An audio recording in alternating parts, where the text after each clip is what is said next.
Coucou et bienvenue à toi dans Tarot Astro & Co, le podcast où on explore les mystères du tarot, de l'astrologie et du développement personnel. Je suis Aurore, ton hôte sur ce podcast.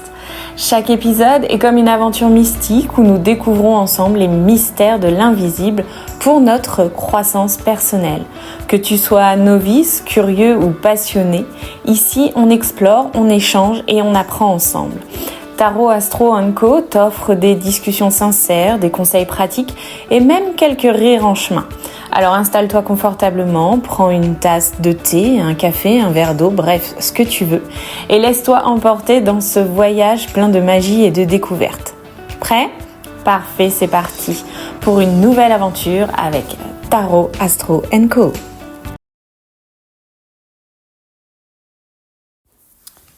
Coucou et bienvenue à toi dans ce nouvel épisode de Tarot Astro & Co. Aujourd'hui, je vais te guider sur un thème crucial, un thème qui me semble avoir toute son importance, c'est comment trouver sa place. Comment tu peux trouver toi ta place, que ce soit dans ta vie professionnelle, dans ta vie personnelle, familiale ou même dans la société. Alors, pour commencer, je vais t'inviter à faire un bilan honnête. Pose d'abord clairement et objectivement les choses pour savoir où tu en es dans chacun de tes domaines de vie. Un excellent moyen pour cela est d'utiliser l'exercice de la roue de la vie que tu peux télécharger depuis la description de ce podcast ou que tu peux aussi trouver en vidéo sur ma chaîne YouTube. Prends quelques minutes pour compléter cet exercice. Celle-là te fournira une base solide pour l'exploration d'aujourd'hui. La roue de la vie, c'est un outil visuel qui t'aide à évaluer ton niveau de satisfaction dans différents domaines de vie. En fait, c'est 10 cercles qui vont de 1 à 10, d'une échelle de 1 à 10, qui vont déterminer les domaines de ta vie, carrière, finances, santé, loisirs, sur lesquels en fait tu vas évaluer ton niveau de satisfaction. Et tu vas relier les points, ça va te faire comme une sorte de toile d'araignée où tu colories. Et ça va te permettre d'avoir une vision globale de ta vie à l'instant T. Voilà, donc cet exercice, tu le retrouves en description du podcast ou directement si tu le souhaites, je te mets le lien de la vidéo YouTube où tu vas voir comment moi je procède. Alors, d'abord, commençons par ta place dans la vie professionnelle. Trouver ta vocation, c'est découvrir où tu peux vraiment briller et être toi-même. Tu as certainement entendu parler de l'exercice Ikigai. L'ikigai pour définir ta vocation. Il y a aussi avec l'ikigai le chemin de vie, mais pour moi, le chemin de vie, on est un peu plus sur de la sphère personnelle et intérieure, tu vois. C'est t'as débuté à un endroit et tu vises un autre endroit, ou en tout cas, c'est ce vers quoi tu dois aller pour te sentir bien. Bref, définir ta vocation, pour ça, le tarot, il peut t'aider à révéler tes talents cachés et tes passions. Par exemple, la carte de l'étoile pourrait indiquer une voie liée à l'inspiration et la créativité, tandis que le roi de Pentacle pourrait signaler des compétences en gestion et en affaires. Tu vois, voilà, ça te donne une idée. Je te propose d'ailleurs un exemple de tirage pour ça. Tu peux faire un tirage assez simple en 3 cartes pour t'éclairer sur ta carrière. La carte 1, c'est tes talents naturels. La carte 2, les obstacles à surmonter. Et la carte 3, la voie à suivre pour atteindre ton plein potentiel. Voilà, un tirage assez rapide que tu peux tester. Et puis, si tu as du mal à interpréter les cartes, écoute, tu n'hésites pas à revenir me voir directement en commentaire ou beaucoup plus simplement sur Instagram, aurore.tarologue. Tu peux aussi faire l'exercice Ikigai. Alors, l'exercice Ikigai, sur Internet, tu vas trouver tout plein de ressources. Moi, je te propose de le faire avec un tarot aussi, mais ce n'est pas du tout obligatoire. L'ikigai, c'est trouver ce que tu aimes, ce en quoi tu es doué, ce dont le monde a besoin et ce, bien sûr, pourquoi tu peux être rémunéré. Parce qu'on va pas se mentir, c'est quand même un petit peu le nerf de la guerre. Donc, en 4 cartes, tu vas définir avec la première carte ce que tu aimes faire. Je te dis, tu peux utiliser un tarot, mais tu n'es pas obligé. Tu peux tout à fait te faire une page avec tout ce que tu aimes faire. Et dis-toi qu'il n'y a pas de limite. Tu peux aussi bien aimer faire la cuisine que aimer faire la compta. Tu vois, on ne se limite pas. Tu notes tout ce que tu aimes. En 2, donc la deuxième carte ou ta deuxième réflexion, ce en quoi tu es doué.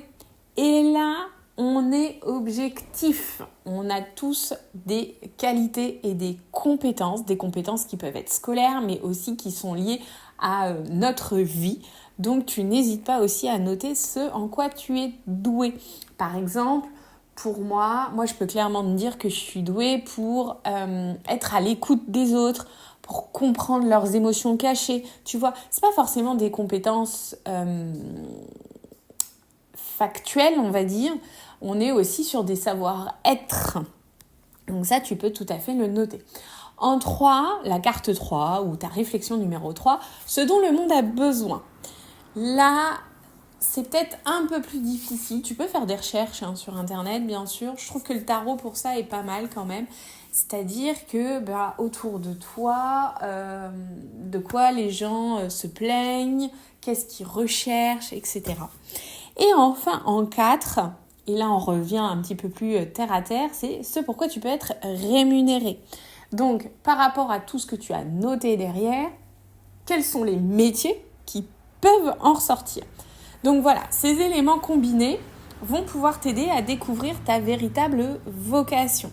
Donc, comme je t'expliquais, tu peux le faire en tarot ou pas. C'est à toi de voir. Je vais te mettre... Ouais, non. Écoute, tu vois, tu le fais avec le tarot ou pas. Je suis en train de réfléchir en même temps que je te tourne ce podcast si je te fais un petit topo écrit. Mais tu retrouves de toute manière aussi toutes les questions de ce podcast en blog sur mon site Tarot Astro & Co. Donc voilà, je te mettrai aussi le lien. Comme ça, tu pourras aller reprendre les questions. L'alignement de tes cartes... Perso, il y a 4 cartes. Moi, je me dis, tu fais un carré, c'est assez simple. Et ça va te permettre aussi de voir les échanges entre les cartes, comment elles peuvent communiquer les unes avec les autres. Et surtout, tu prends le temps de méditer sur chaque carte. C'est-à-dire qu'au-delà du nom de la carte, au-delà du nom 3 de bâton, 5 de coupe, etc., inspire-toi de l'image aussi derrière, tu vois. Inspire-toi de l'image de ta carte. Et bien sûr, quand je te dis ça, je ne pense pas du tout au tarot de Marseille. Je pense à un tarot type Rider-Waite-Smith. Si tu sais pas faire la différence, je t'invite à aller écouter mon épisode de podcast « Bien choisir son jeu de tarot ». Voilà.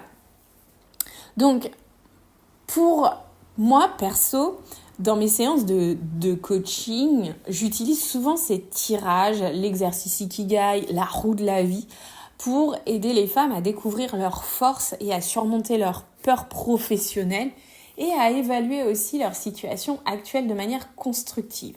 L'exercice de la roue de la vie est souvent d'ailleurs l'un des premiers exercices que je propose à mes clientes pour poser les bases. Tu vois, savoir de quoi on part, de quoi on parle et ce sur quoi on doit travailler, puisque chaque session de coaching que je propose est quand même très personnalisée. Ok, en deuxième point, bien sûr, ta place dans la vie personnelle.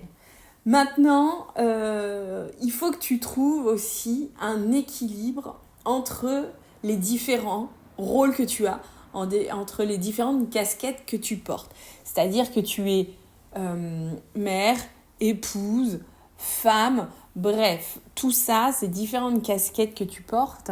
Et il est essentiel de trouver un équilibre entre tout ça pour ton bien-être et ton épanouissement personnel. Alors, les femmes, elles jouent souvent plusieurs rôles dans leur vie quotidienne. C'est exactement ce que je te disais tout à l'heure. Elles sont mères, épouses, partenaires et certainement plein d'autres choses encore.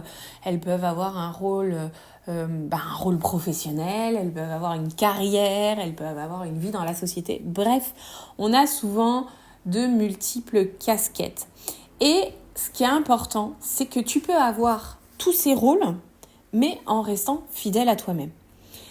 Et donc, le rôle de la femme dans la famille, c'est souvent en tant que mère, on va être très clair, je vais faire des stéréotypes, des archétypes, des clichés certainement, mais la mère c'est souvent le cœur de la maison.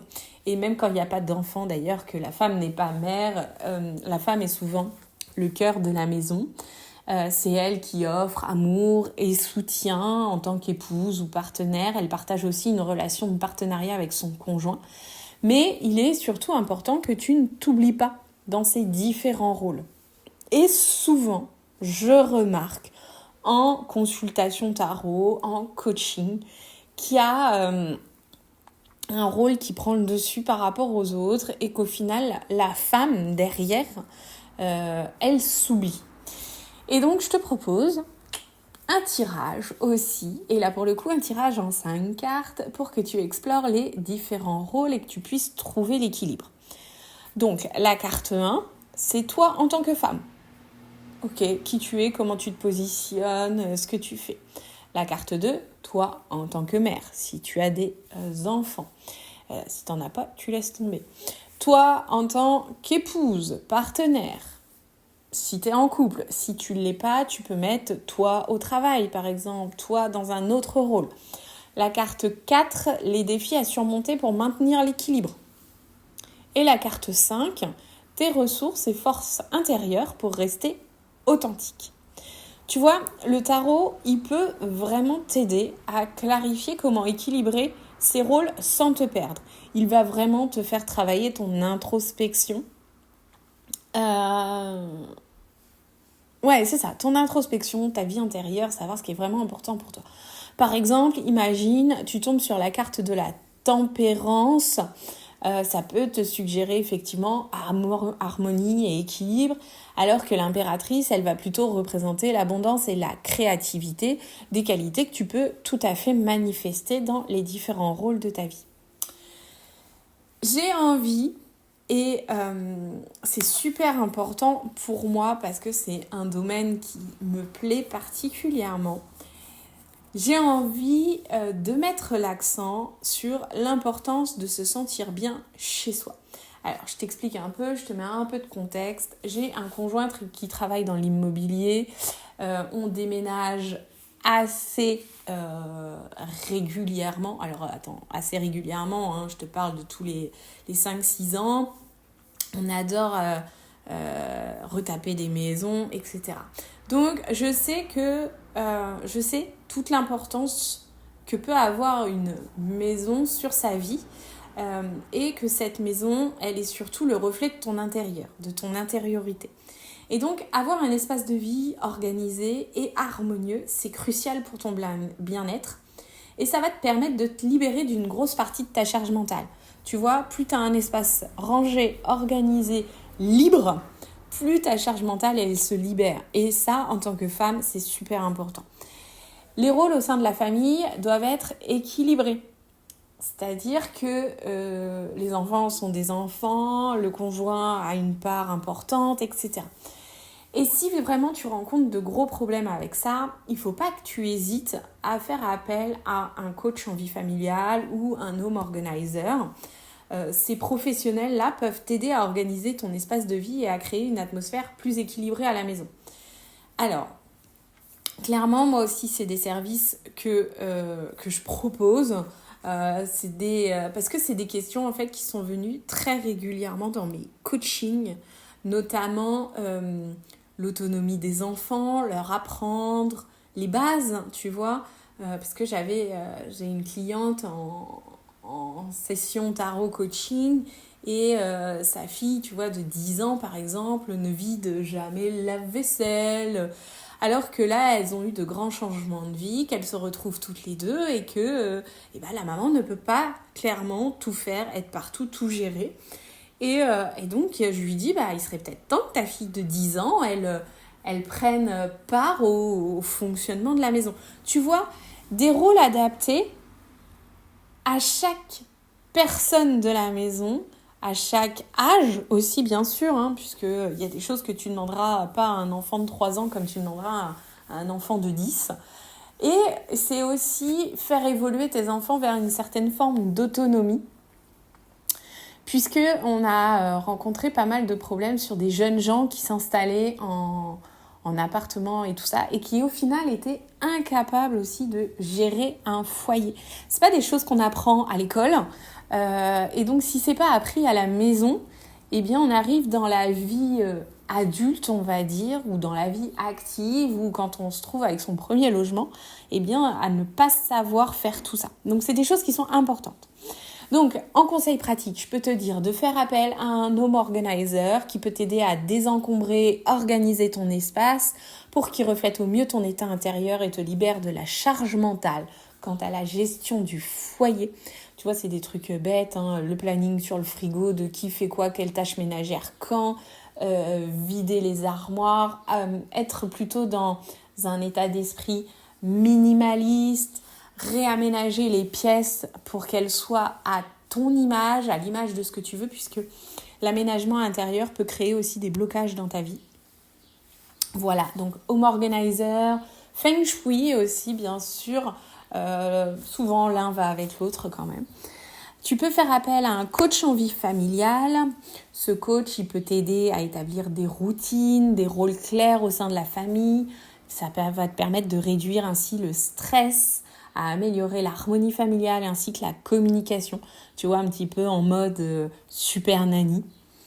Et aussi créer des espaces personnels. L'idée, c'est que chacun dans la maison ait son espace pour pouvoir se retirer. Donc souvent, les enfants ont leur chambre, mais en tant que couple, des fois, on n'a pas forcément chacun son espace personnel pour se retirer et pouvoir se poser. Donc voilà, là, ta place dans la vie perso, j'ai fait un grand tour, je t'ai donné pas mal d'infos, mais tu vois un peu tout ce que moi j'utilise aussi en coaching pour t'aider à clarifier, à mettre en place des moyens pratiques. J'utilise aussi le tarot de manière très très pratico-pratique. Je vais pas être sur du divinatoire pur. On est vraiment sur du tarot introspectif, psychologique, émotionnel. Donc voilà, donc je t'encourage vraiment à améliorer l'organisation et l'harmonie de ta maison pour un bien-être global. C'est, tu l'as compris, un domaine qui m'interpelle et me touche particulièrement. Et il est important aussi que tu te rappelles que tu es telle une reine de bâton et que tu as la capacité de remplir tous ces rôles sans perdre ton essence personnelle. Personne ne fonctionne de la même manière, aucun foyer ne se ressemble, mais tu peux trouver facilement ta place dans le tien. Voilà pour la partie trouver sa place dans sa vie perso. Maintenant, une autre thématique, un autre domaine de vie qui a une grande, mais alors très grande importance, c'est trouver sa place dans son histoire familiale. Et là encore, j'ai du dossier pour toi. J'ai pas mal de choses à te raconter là-dessus. Comprendre ton héritage familial et ton karma, parce qu'on va aussi un petit peu parler de karma, de vie antérieure. Si tu trouves ça trop perché, pas de souci, je conçois. T'es pas obligé de prendre cette partie-là de ce que je te raconte. Mais en tout cas, tu vas comprendre qu'il y a des choses qui peuvent être très libératrices et transformatrices. Alors, le tarot, il peut t'aider à révéler les dynamiques familiales ou les schémas hérités. Parce que tu es certainement d'accord avec moi que on hérite de notre famille, de nos ancêtres, parfois de manière consciente ou inconsciente, certains schémas que l'on a tendance à répéter. Par exemple, tu as dans un tirage la carte de la maison Dieu, on peut indiquer des crises familiales, alors que le 10 de Pentacle, il va te montrer des héritages et des traditions. Ok, je te propose un exemple de tirage en 4 cartes. La carte 1, c'est les influences familiales conscientes. Ce que tu sais.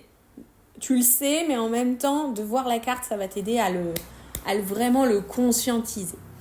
La carte numéro 2, c'est les influences familiales inconscientes, bien sûr, puisque même si tu t'en rends pas compte, il y a des choses que tu fais, que tu as, et des influences de ta famille que tu n'as pas vues encore. La carte numéro 3, ça va être les schémas que tu dois transformer. La dépendance affective, les problèmes d'argent, voilà, ces choses-là. Et enfin, la carte 4, c'est la voie vers la guérison et l'acceptation. Ça va être en gros, qu'est-ce que tu dois faire ou mettre en place pour passer outre. Mais déjà, de les conscientiser, tu vas voir que déjà, il y a, on va dire 50% du travail qui est fait. L'autre outil, qui est super intéressant en plus du tarot, et que moi je travaille aussi, je te parle d'outils que j'utilise en coaching, c'est la psychogénéalogie. Et en fait, la psychogénéalogie, elle va te permettre d'explorer les liens entre les générations et les événements familiaux passés pour comprendre les dynamiques actuelles. En identifiant ta place dans la généalogie familiale, tu peux découvrir des schémas récurrents, des secrets de famille qui influencent ta vie actuelle. Cela peut inclure la réalisation de ton arbre généalogique et l'analyse des événements marquants dans l'histoire familiale. Pour la petite anecdote, j'ai travaillé il y a quelques années ma psychogénéalogie puisque j'ai dans ma famille une grave myopie familiale qui touche que les filles de la famille, donc que les femmes de la famille et les filles qui ont fait des filles. Voilà. Et donc, je suis partie en fait à la base de cette problématique pour comprendre pourquoi il y avait cette myopie qui était dans la famille.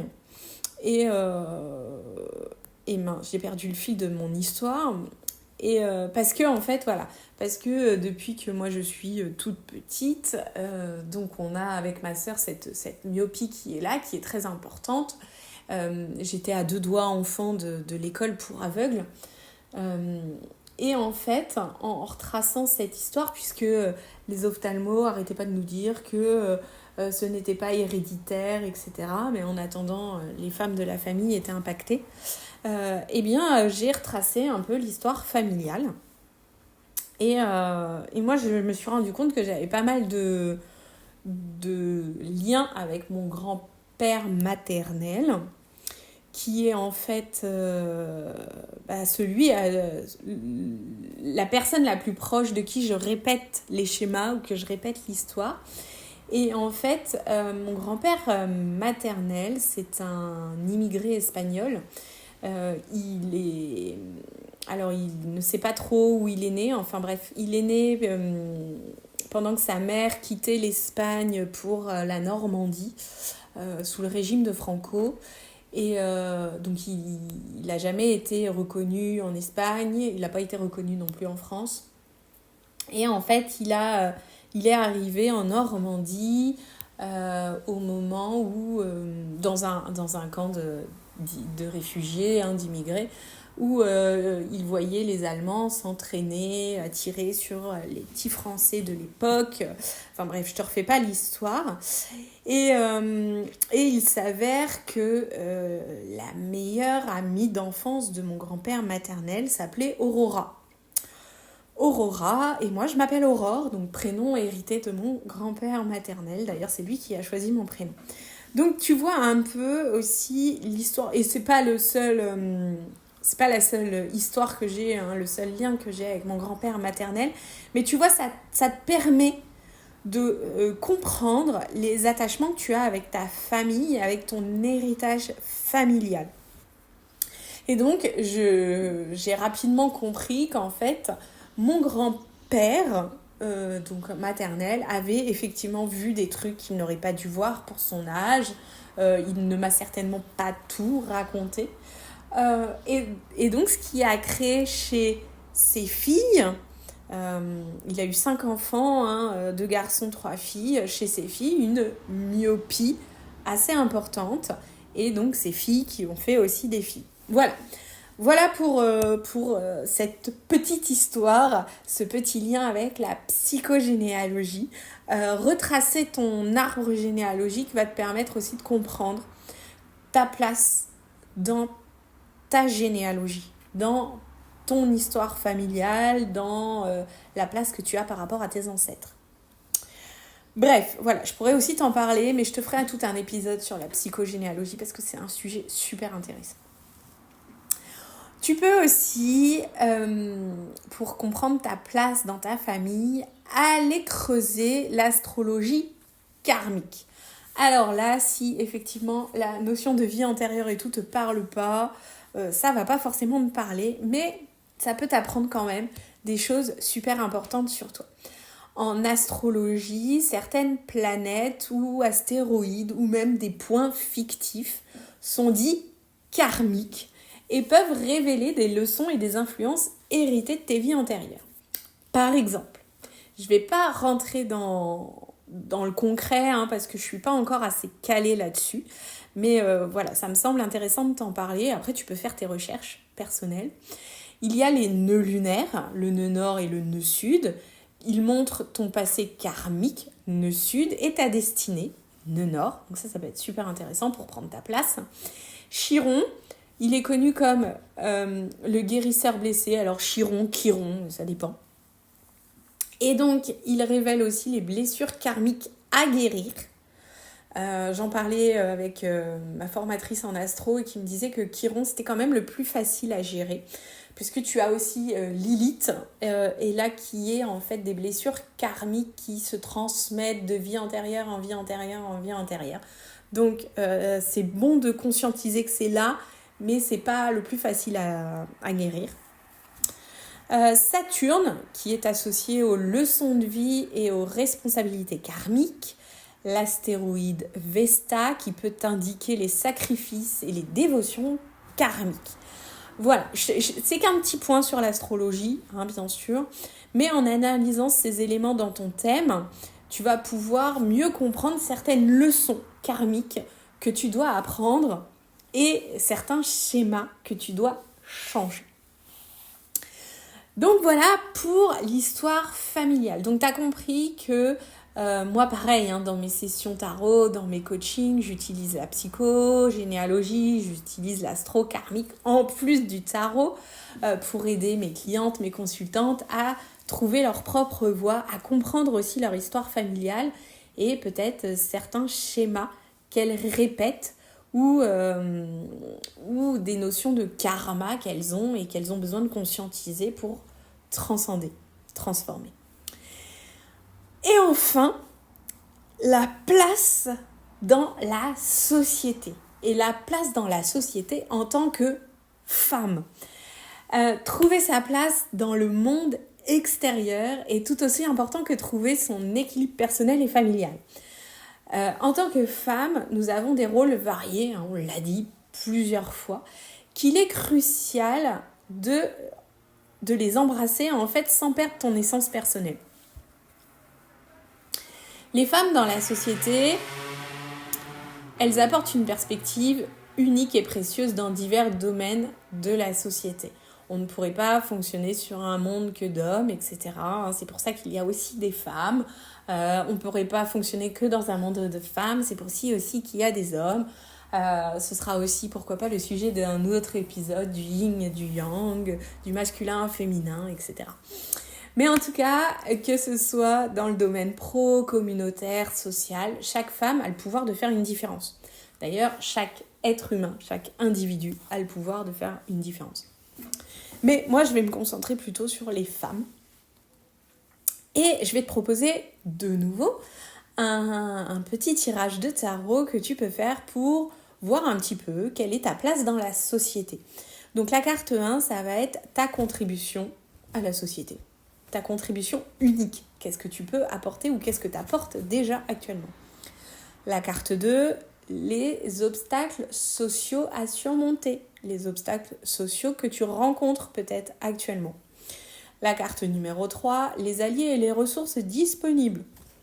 Qu'est-ce que tu as à ta disposition pour prendre ta place dans la société. Et enfin, la carte 4, la vision pour ton rôle futur dans la société. Comment tu t'imagines, comment tu te vois dans un rôle futur au sein de la société. Donc le tarot, il peut révéler comment tu peux utiliser tes talents et tes passions pour avoir un impact positif sur la société. Par exemple, la carte de la justice, elle pourrait indiquer un appel à l'équité, à l'égalité. Alors que la carte du chariot, elle peut symboliser détermination et leadership. Tu vois, que tu prennes une place de leader dans la société. S'engager dans des activités communautaires ou sociales, ça peut vraiment t'aider à trouver ta place dans la société.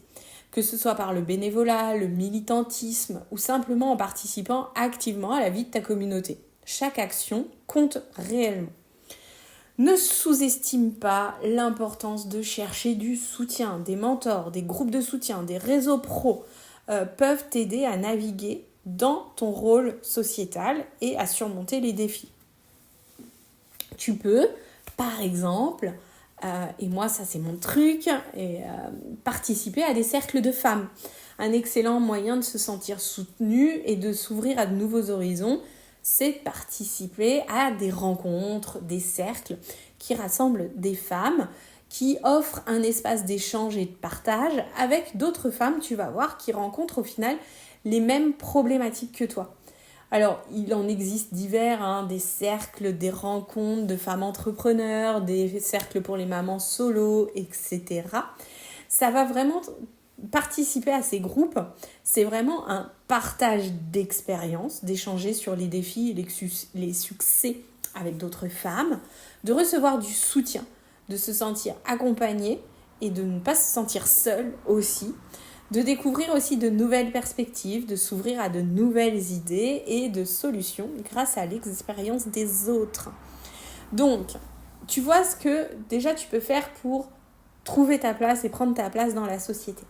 Il me semble important de rappeler que quand même, l'histoire de France est marquée par le patriarcat qui a encore une très nette influence sur notre société actuelle. Cependant, les nouvelles générations sont en train quand même de faire sacrément bouger les choses. Les jeunes femmes et les jeunes hommes d'aujourd'hui militent pour plus d'égalité, de justice, de reconnaissance des droits. Ils remettent d'ailleurs énormément en question les anciens schémas et œuvrent vraiment pour un avenir où chaque individu peut trouver sa place sans être limité par des stéréotypes de genre. On voit que ça, c'est beaucoup dans les discussions actuelles et on voit que les nouvelles générations sont vraiment dans cette optique-là. Et quand tu creuses l'astrologie, tu le comprends puisque il y a eu un vrai changement d'air ERE, avec ce passage en Verseau qui est hors cadre, hors norme, qui ne cherche pas à rentrer dans un moule. Donc voilà. Donc les conseils pratiques que je peux te donner, c'est définis tes valeurs et tes passions, identifie ce qui te motive profondément et cherche les moyens de t'intégrer dans l'engagement social. Engage-toi dans des causes qui te tiennent à cœur, trouve des organisations et des initiatives qui sont alignées à tes valeurs et construis-toi un réseau de soutien. Entoure-toi de personnes qui partagent les mêmes idées et qui peuvent te soutenir dans tes objectifs. Moi, dans mes coachings, et là pour le coup, la place dans la société, c'est quand même plus travailler en coaching de groupe ou en atelier collectif lorsque j'organise des cercles de femmes. C'est vraiment plus ça qui est travaillé. Alors, souviens-toi surtout que chaque femme a une place unique et importante dans la société, que le tarot et les outils de coaching peuvent t'aider à découvrir ton rôle et à embrasser ton plein de pouvoir de transformation, de développer ta confiance et ton estime de toi. Voilà. Écoute, pour récapituler un petit peu tout ça, on a quand même exploré comment le tarot peut être un outil puissant pour t'aider à trouver ta place dans ta vie pro, perso, familiale et sociale, que ce soit en découvrant tes talents, en clarifiant tes relations, en comprenant ton héritage familial.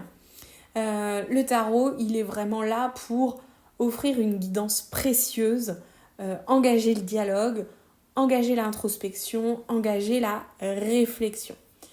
Je t'encourage d'ailleurs vivement à l'introspection, c'est très important, à utiliser le tarot comme un miroir pour t'aider à mieux te comprendre, à trouver ta place dans le monde.